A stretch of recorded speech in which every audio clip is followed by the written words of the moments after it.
항상 이렇게 첫 주일이 되면, 신년 첫 주일이 되면 제가 그해 교회 표를 가지고 이 말씀을 드렸었는데, 올해는 첫 주일에 우리 임직식이 있는 관계로 제가 그에 해당되는 그런 말씀을 드렸고, 그리고 또 지난주에는 외부 강사가 오셔서 제가 말씀을 드리지 못했는데, 그래서 오늘 신년 세 번째 주일이 되는 오늘 주일에 교회 표를 가지고 여러분들에게 말씀을 드리려고 합니다. 여러분, 교회 표가 무엇입니까? 2022년 올해 우리 교회 표는 다른 것이 아니라 예수님을 모퉁이 돌로 삼는 교회가 되자, 이것이 우리 교회의 표가 됩니다. 여러분, 모퉁이 돌로 예수님을 삼자, 우리 교회의 모퉁이 돌로 예수님을 삼자고 하는데, 이 모퉁이 돌은 건축에서 가장 중요한 돌을 지칭하고 있습니다. 이스라엘 같은 경우에는 건조한 날씨 때문에 살림이 많지 않아 가지고 이 목재가 참 귀해서 벽돌로 재료를 사용해서 이 건물을 짓는 경우가 굉장히 흔했었는데, 건물을 지을 때 반듯한 모퉁이 돌이 자리를 잘 잡고 있어야지만 그 돌을 중심으로 벽들이 쌓아 올려지면서 안전하고 반듯한 건물이 세워지게끔 되어 있다는 겁니다. 근데 만약 건물의 기초가 되는 모퉁이 돌이 제대로 놓여져 있지 않다고 하면 이 벽돌들이 쌓아지면서 건물은 올라가겠지만 반듯하게 올라가지 못합니다. 뿐만 아니라 위태위태한 건물이 세워지게 되어서 잘못하면 쉽게 무너지기가 십상이게 됩니다. 그래서 벽돌을 쌓아 올리기 전에 무엇보다도 가장 기초가 되는 모퉁이 돌을 반듯하게 잘 다듬어서 제대로 고정을 시켜놓고 그것을 기준으로 삼아서 차곡차곡 쌓아 올리면 보기 좋고 든든한 건물이 완성이 되어져 간다는 겁니다. 바로 우리 신앙에서 이런 모퉁이 돌이 되시는 분이 예수님이 되십니다. 우리가 신앙이라는 건물을 세워 올릴 때 가장 근간이 되고 표준이 되고 핵심이 되시는 분이 바로 예수님이시라는 겁니다. 그래서 예수님을 모퉁이 돌로 삼는 교회가 되자는 것은 교회의 초석을 다시 한번 예수님께 맞추면서 우리의 신앙을 바르게 쌓아보자라는 그런 의미가 됩니다. 세월이 가면서 흐트러졌던 우리의 신앙의 초점을 예수님께 맞추면서 다시 한번 예수님 중심의 삶을 살아가자라는 것이 예수님을 우리 교회의 모퉁이 돌로 삼자라는 그런 의미가 되는 것입니다. 이 많은 경우 처음 예수님을 영접하고 신앙생활을 시작할 때 우리 예수님을 삶의 중심으로 모시면서 다들 예수님을 따라서 살아가겠다고 나름대로 굉장히 많은 그런 노력과 수고를 하게 되는데, 하지만 세월이 가면서 자신도 모르게 신앙의 중심이 예수님이 아니라 다른 것으로 옮겨지면서 점점 예수님과 상관없는 이 신앙의 건물을 쌓아 올리는 것을 우리가 발견할 때가 있습니다. 입으로는 예수님이라 하지만 실제로는 이 자신의 고집과 자존심이 신앙의 중심에 자리를 잡기도 하고, 아니면 교회의 전통이나 문화나 이 분위기가 되기도 하고, 아니면 가까운 인간관계가 되어서 이 신앙이 이들에 의해서 좌지우지 되는 것을 우리가 목격할 때가 있다는 겁니다. 그러다 보니 모든 것이 평안할 때는 여러분 아무런 문제가 없습니다. 그럭저럭 신앙생활을 잘 유지하면서 살아가게 됩니다. 하지만 비가 내리고 창수가 나고 바람이 불게 되면 쉽게 신앙이 흔들리면서 믿음이 무너져 가는 것을 목격할 수가 있습니다. 여러분, 왜 그러겠습니까? 예수님 외의 신앙이 반듯하게 세워져 있지 않기 때문이라는 겁니다. 우리 마태복음 7장에 보면 우리 예수님께서 이렇게 말씀하고 계시는데, 나더러 주여 주여 하는 자마다 다 천국에 들어갈 것이 아니요 다만 하늘에 계신 아버지의 뜻대로 행하는 자라야 들어가리라. 그날에 많은 사람이 나더러 이르되 주여 주여 우리가 주의 이름으로 선지자 노릇도 했습니다. 주여 주여 우리가 주의 이름으로 귀신도 내어 쫓았습니다. 주의 이름으로 많은 그런 권능도 행하지 아니하였습니까? 라고 말을 합니다. 하지만 예수님께서 뭐라고 말씀하고 계십니까? 내가 너희를 도무지 알지 못하니 불법을 행하는 자들아 내게서 떠나가라, 이렇게 말씀하고 계시지 않습니까? 그리고 바로 다음에 우리 예수님께서 또한 이렇게 말씀을 합니다. 그러므로 누구든지 나의 이 말을 듣고 행하는 자는 그 집을 반석 위에 지은 지혜로운 사람 같으니 라고 말씀을 합니다. 그러니까 여러분, 이 말씀은 초신자들, 즉 막 예수를 믿고 신앙생활을 시작한 사람들을 빗대어서 주신 말씀이 아니라 선지자 노릇도 하고 귀신도 쫓아내고 많은 권능을 행할 정도로 하나님을 어느 정도 잘 섬긴다라는 자들에게 주신 경고의 말씀이 되는 겁니다. 이들은 겉으로는 하나님을 잘 섬긴다는 그런 외형적인 모습을 갖추고 있었지만 신앙의 집을 반석 되시는 예수님 위에 쌓아 올리지 않았기 때문에 위기와 어려움이 닥치게 되자 이 믿음이 흔들리는 겁니다. 이 신앙이 흔들리는 겁니다. 그래서 여러분, 우리 신앙생활에서는 연수가 중요한 것이 아닙니다. 많은 사람들이 오랫동안 교회에 나와 있지만 그냥 마음은 딴 데 있고 그냥 겉모습만 교회에 나와 있는데 여러분, 신앙의 연수가 뭐가 그렇게 중요하겠습니까? 기도를 얼마나 많이 오래 하느냐, 그것도 관건이 아니라는 겁니다. 기도를 하는데 하나님의 뜻을 찾지 못하고 계속해서 내가 원하는 것, 내가 바라는 것, 내 생각대로만 기도하는데 그게 어디 중요한 기도가 되겠습니까? 또한 많은 봉사를 했느냐? 그것이 핵심이 아니라는 겁니다. 누구를 위해서, 누구의 영광을 위해서 하는 봉사냐가 중요한 것입니다. 그래서 여러분, 내 삶이, 내 신앙이 무엇으로 근본을 삼고 있느냐, 바로 이것이 핵심입니다. 나의 신앙의, 나의 뿌리, 나의 신앙의, 내 삶의 뿌리가 무엇이냐, 바로 이 점을 우리가 정말 심사숙고하면서 생각해 봐야 된다는 겁니다. 이런 차원에서 올 한 해 우리의 신앙을 다시 한번 예수님께 맞추고 하나님께서 기뻐하시는 바른 신앙, 바른 생활을 쌓아 올려보자라는 뜻에서 올해 우리 교회 표어를 예수님을 모퉁이 돌로 삼는 교회가 되자로 정해보았습니다. 자, 그러면 여러분, 어떻게 하면 우리는 예수님을 모퉁이 돌로 삼을 수가 있겠습니까?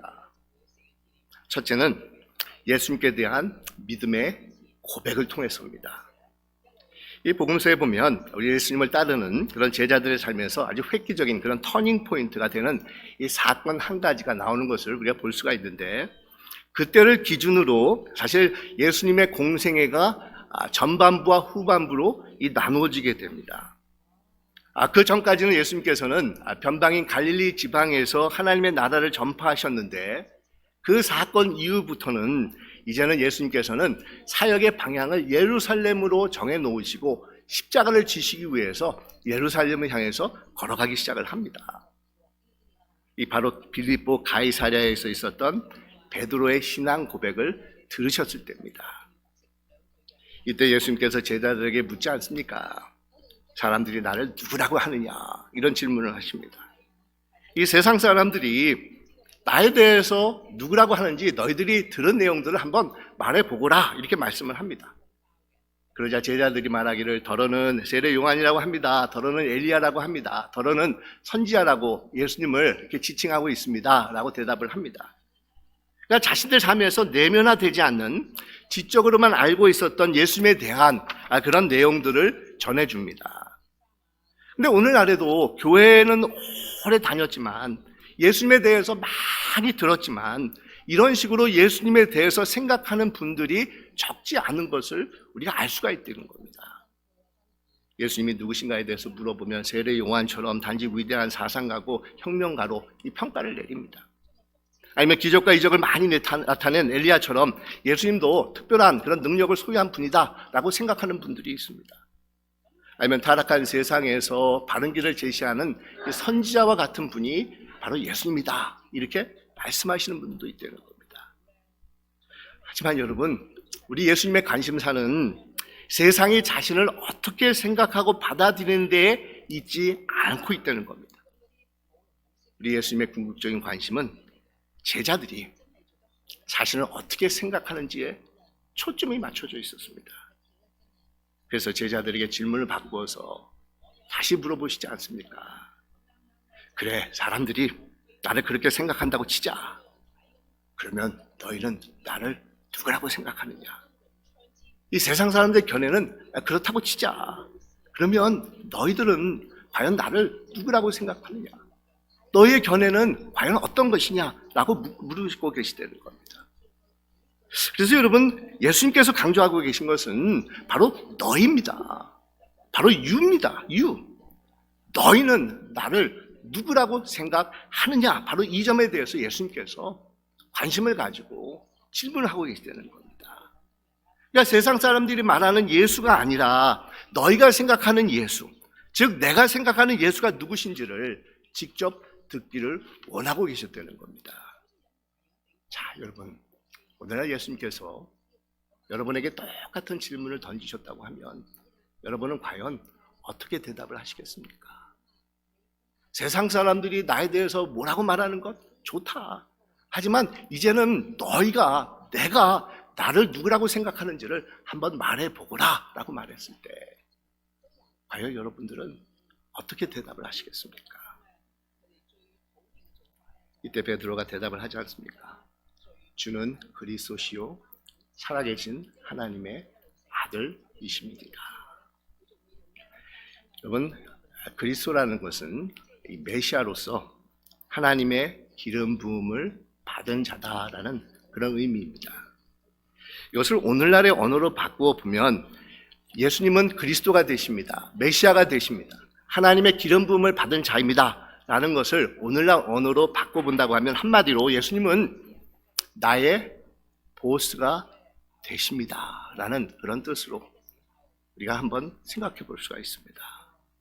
그러니까 지금까지는 내 삶의 주인이 이고가 되고 돈이 되고 친구가 되고 명예가 되어서 정말 이들이 내 삶을 움직이면서 이들에 따라서 내 삶이 좌지우지 되면서 살아왔지만 이제는 예수님이 나의 그리스도가 되십니다. 메시아가 되십니다. 기름 부음을 받은 하나님의 아들이십니다라는 그런 고백은 이제는 예수님만을 내 삶의 최우선으로 삼고 따라가겠습니다라는 그런 의미가 이 가운데 담겨져 있다는 겁니다. 그러니까 예수님의 가치관과 예수님의 정신과 예수님의 삶을 최우선으로 따르겠다는 겁니다. 예수님이 기뻐하시는 삶을 살아가도록 노력하겠다는 겁니다.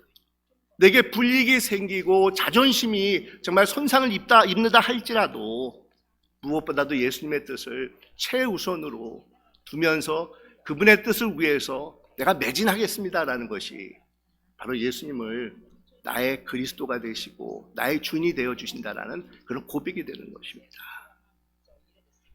여러분, 예수님을 내 삶의 보스로 모시겠다라는 믿음의 고백을 드릴 때 우리는 예수님을 내 인생의 가장 중요한 모퉁이 돌로 삼는 자가 되는 것입니다. 교회도 마찬가지라는 겁니다. 어떤 분들은 교회를 그냥 친교 중심적으로 생각하는 분들이 있습니다. 그냥 외로운 이민 생활에서 그래도 교회 가면 사람들을 만날 수 있어서 교제하는 것에 대해서 관심을 많이 가지고 계신 그런 분들을 볼 때가 있습니다. 아니면 자녀들 교육하기에 참 좋은 곳이 교회다 이렇게 생각하는 분들도 있습니다. 이 자녀들이 한국 문화를 접할 수 있어서 그래도 한국 말도 배우고 한국적인 사고도 익힐 수 있어서 참 교회가 참 필요로 한다 이런 생각을 가지시는 그런 분들이 있다는 겁니다. 아니면 봉사도 하고 사람들을 돕는 것을 좋아가지고 교회를 이렇게 굉장히 선호하는 그런 분들도 있습니다. 여러분, 괜찮습니다. 잘못된 것이 전혀 아닙니다. 하지만 예수님에 대한 확고한 믿음의 고백이 없다고 하면 교회는 단지 동호회고 교육기관이고 봉사단체와 별 다를 것이 없는 곳이 됩니다. 그리고 예수님이 모퉁이 돌이 아니기 때문에 이 세상의 풍파와 유혹이 몰아쳐 오면은 쉽게 흔들리는 그런 교회가 된다는 겁니다. 여러분, 예수님을 모퉁이 돌로 삼아서 든든한 신앙 공동체가 되기 위해서 우리는 무엇보다도 예수님에 대한 아주 확고한 믿음의 고백을 가지고 있어야 된다는 겁니다. 그러기 위해서 여러분, 우리가 한 가지 올 한 해 동안에 결단해야 되는 것이 있으면 바로 예배를 등하시해서는 안 된다는 사실입니다. 주일 예배를 통해서 우리는 믿음을 가지고 예수님을 내 삶의 주인이심을 찬양하고 고백하게 됩니다. 정말 그분의 그 뜻이 무엇인지를 우리가 분별하면서 그분을 위해서 살아가는 그런 결단을 우리가 가지는 그런 자들이 될 수가 있는 것입니다. 그래서 여러분, 제가 사실은 이렇게 보면서 어떤 분들은 교회에 와서 이것저것 바쁘다고 예배에 참석도 안 하시고 이렇게 신앙생활을 하시는 분들이 있는데 정말 여러분, 그것은 아닙니다. 여러분들이 과연 예배를 얼마나 소중히 생각을 하는 거에 따라서 우리 예수님을 내 삶의 모퉁이 돌로 삼고 있느냐 아니냐가 이 결정이 된다는 겁니다. 사랑하는 여러분, 우리 예수님이 우리의 주인이시고 세수만교회는 오직 예수님을 따르는 그런 공동체임을 잊지 마시고 올 한 해 동안에 정말 이런 믿음의 고백을 예배를 통해서 늘 하나님 앞에 드릴 수 있는 여러분들이 되시기를 간절히 축원드립니다. 다음 두 번째는 은혜의 깨달음을 통해서 그러는 겁니다. 예수님 그분 자체가 하나님께서 우리에게 주시는 은혜의 선물이 됩니다. 이 성경에 보면 예수님을 가리켜서 건축자들이 버린 돌이 집의 모퉁이 돌이 되었다 이렇게 말씀을 하고 있습니다. 여러분, 우리 예수님이 어떤 분이시냐면 하나님의 아들이심에도 불구하고 낮고 낮은 인간의 모습으로 우리를 찾아오신 분이십니다. 그것도 찾아오실 때 가장 인생의 밑바닥의 모습으로 찾아오신 분이 예수님이시라는 겁니다. 보잘것없는 시골 총구석 베들레헴에서 짐승들이 기거하는 냄새나는 마구간 그 위에서 나셨습니다. 그리고 빈민들이 사는 나사렛이라는 동네에서 성장하셨다가 가난하고 소외된 자들의 친구가 되어주시고 이들에게 하나님의 나라를 증거하셨습니다. 그러다가 결국은 극한 죄인들이 죽는 십자가라는 사형틀에서 정말 최후 마지막을 보내셨던 분이 우리 예수님이십니다. 정말 인간적으로 보면 우리 예수님은 마치 저주받은 인생을 사셨던 분이십니다. 어떤 흠모할 만한 모습이나 부러워할 만한 모습을 전혀 찾아볼 수가 없습니다. 목수의 아들로 가난하게 성장하셨고 권세 있는 자들에게 많은 핍박과 고초를 당하셨습니다. 우리 예수님은 세상 어느 누구도 부러워하지 않는 버려진 돌과 같은 인생을 가지셨던 분이십니다. 그런데 여러분, 대반전이 일어나지 않습니까? 우리 하나님께서는 쓸모없다고 어느 누구도 거들떠보지 않았던 이 버려진 돌과 같은 예수님을 정말 하나님 나라에서는 없어서는 안 되는 아주 기묘한 모퉁이 돌로 들어 사용하셨다는 겁니다. 십자가에 돌아가신 우리 예수님을 3일 만에 부활시키셔서 하나님 나라의 가장 기묘한 모퉁이 돌로 삼으신 것입니다. 여러분, 왜 그러셨겠습니까? 그 의미가 어디에 있었겠습니까? 우리에게 은혜를 베풀어 주시기 위해서입니다. 예수님께서 버려진 돌 같은 인생을 사셨던 이유는 세상 모든 사람들에 다가가시고 그들을 품어주시기 위해서라는 겁니다. 낮고 낮은 모습으로 찾아오신 예수님께서 이 세상에서 감싸주지 못할 사람은 한 사람도 없다는 겁니다. 예수님께 가까이 다가가지 못할 사람은 정말 이 세상 어느 누구도 없다는 겁니다. 사람들이 거들떠보지도 않고 버려진 모퉁이 돌이 하나님 나라에서 기묘하게 사용된 것처럼 우리 모두는 이런 예수님과 같은 은혜를 하나님으로부터 입을 수가 있는 것입니다. 그래서 우리 예수님은 하나님과 동등된 분이심에도 불구하고 우리에게 은혜를 베풀어 주시기 위해서 버려진 모퉁이 돌과 같은 그런 모습으로 우리를 찾아오셨다는 겁니다. 여러분, 이것이 우리 하나님께서 베풀어 주시는 은혜이지 않습니까? 예수님을 통해서 전해주시는 하나님의 무한한 긍휼과 이 자비가 그 가운데 숨겨져 있는 것입니다. 바로 이 은혜를 받아들이고 그 은혜 안에서 살아갈 때 우리는 예수님을 우리 삶의 모퉁이 돌로 삼는 우리 귀한 인생들이 될 것이라는 겁니다.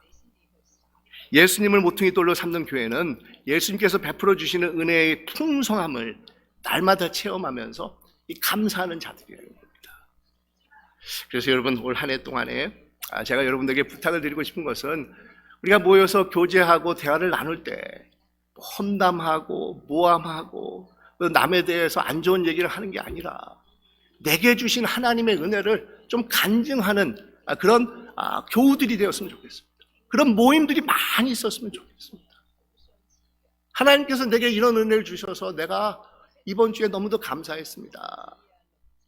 사실 이렇게 요즘 어떤 이렇게 몇 분들이 저한테 전화를 주셔가지고 목사님 이런 일이 제게 있어서 너무너무 감사합니다. 정말 하나님의 은혜가 이렇게 귀한지 몰랐습니다. 이렇게 얘기를 해주시는 분들이 있어서 제가 얼마나 위로가 되었는지 모릅니다.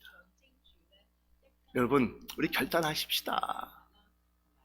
험담, 모함, 정말 이상한 그런 잘못된 이야기들, 그것이 아니라 내게 주신 그 하나님의 은혜를 전할 수 있는 교회, 간증할 수 있는 교회, 고백할 수 있는 교회, 찬양할 수 있는 교회, 그런 교회가 우리 새소망교회가 되기를 간절히 축원드립니다.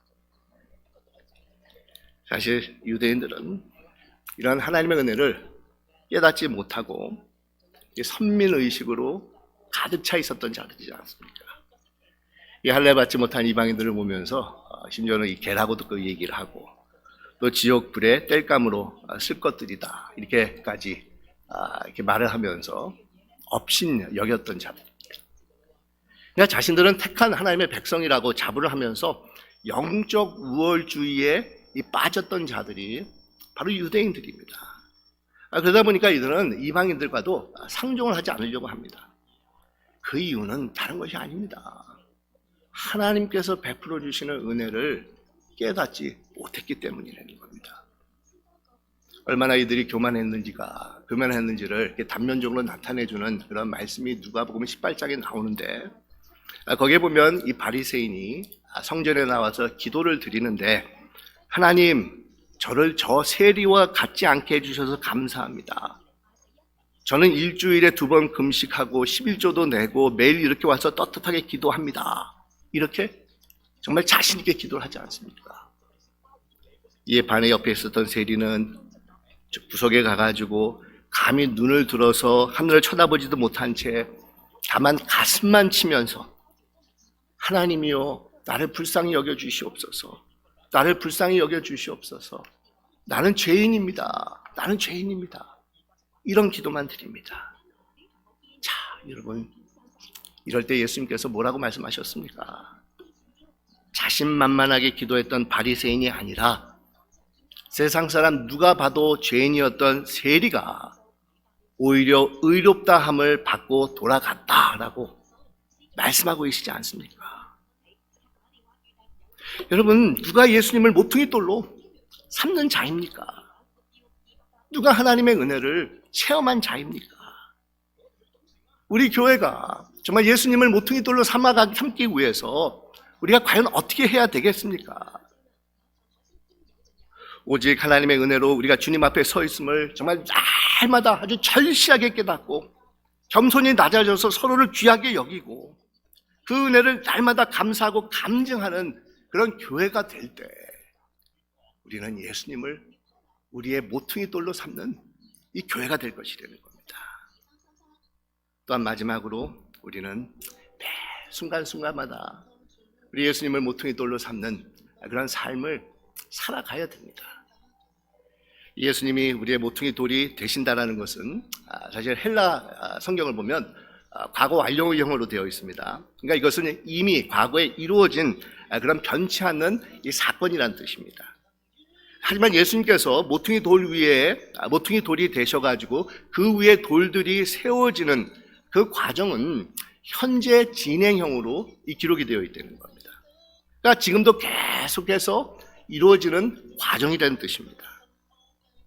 이 모퉁이 돌이 되시는 예수님께 우리의 자신들을 맞추는 것은 단 한 번 하고 끝이 나는 것이 아니라 계속해서 매 순간마다 이루어져야 되는 것을 우리에게 말씀해 주고 있는 것입니다.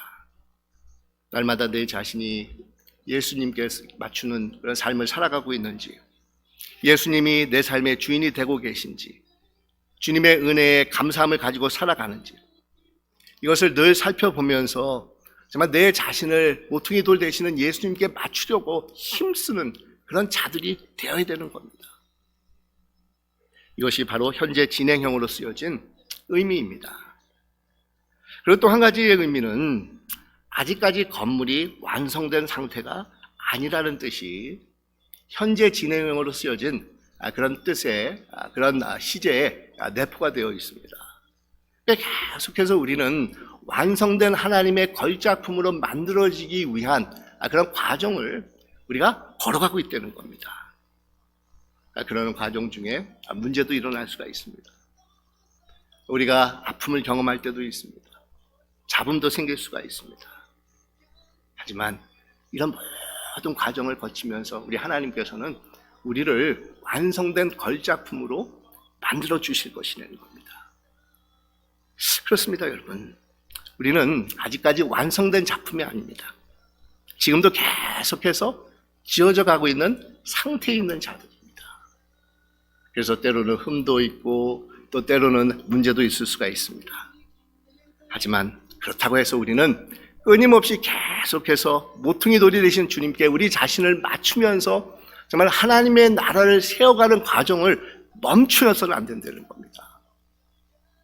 회개할 것은 회개하고 이 잘못된 부분은 과감하게 도려내고 정말 우리가 깨끗함을 가지고 거룩함을 가지고 정말 하나님의 기뻐하시는 그런 생전이 되어 가기를 힘쓰고 노력해야 된다는 겁니다.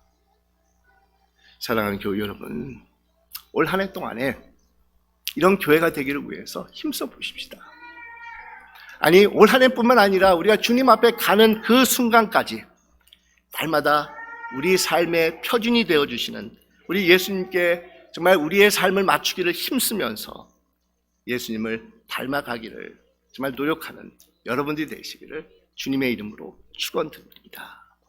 저런 그런 새송한 교회가 되어서 올 한 해 우리가 마무리를 질 때 정말 잘했다 칭찬받는 여러분들이 되시기를 주님의 이름으로 축원드립니다. 기도하겠습니다.